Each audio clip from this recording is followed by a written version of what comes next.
India और New Zealand के बीच अब सब कुछ इस एक मैच पर टिक गया है। सीरीज 1-1 के बराबर पर है और कल यानी 18 जनवरी को होने वाला तीसरा वनडे मुकाबला अब सिर्फ एक सीरीज डिसाइडर मुकाबला नहीं, बल्कि दोनों टीमों के लिए उनकी तैयारी, संतुलन और दबाव झेलने की क्षमता का असली परीक्षा है।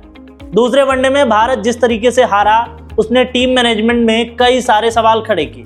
टॉप ऑर्डर ने पावर प्ले में अच्छी शुरुआत दी, लेकिन कोई भी बल्लेबाज उस शुरुआत को बड़ी पारी में नहीं बदल सका।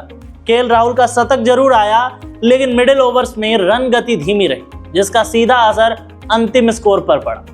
वहीं गेंदबाजी में भी भारतीय आक्रमण दोनों मैचों में प्रभाव छोड़ने में नाकाम रहा है। नई गेंद से विकेट नहीं मिली और मिडिल ओवर्स में नियंत्रण पूरी तरह से न्यूजीलैंड के हाथ में चला गया था।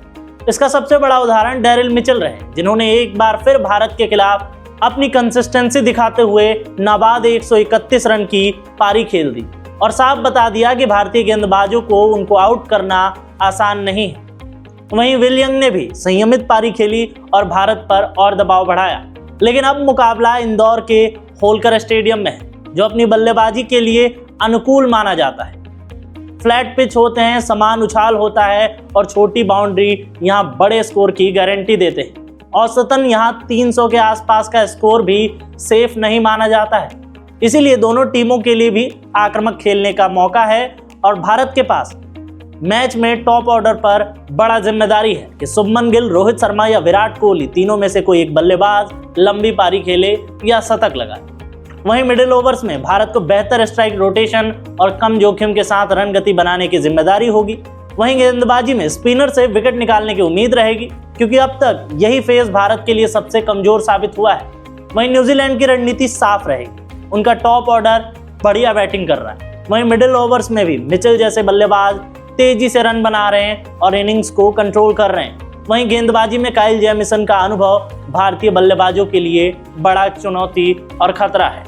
न्यूजीलैंड यह जानता है कि यह मैच उनके लिए इंपॉर्टेंट है। अगर वो ये जीत गए तो उनके पास इतिहास रचने का मौका है, क्योंकि भारत में वो द्विपक्षीय वनडे सीरीज जीत जाएंगे। वहीं भारत के पास अपनी साख बचाने का दबाव है। अब बात करते हैं मौसम की, तो इंदौर में मौसम पूरी तरह से साफ रहने की उम्मीद है। धूप खिली रहेगी, तापमान करीब 27 डिग्री के आसपास रहेगा और बारिश की कोई संभावना नहीं है। हालांकि दूसरी पारी में हल्की ओस देखने को मिल सकती है, जो गेंदबाजों के लिए परेशानी और बल्लेबाजों के लिए राहत बन सकती है।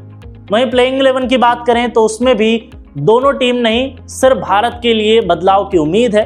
हो सके भारत एक अतिरिक्त गेंदबाज या ऑलराउंडर अपनी टीम में शामिल करे।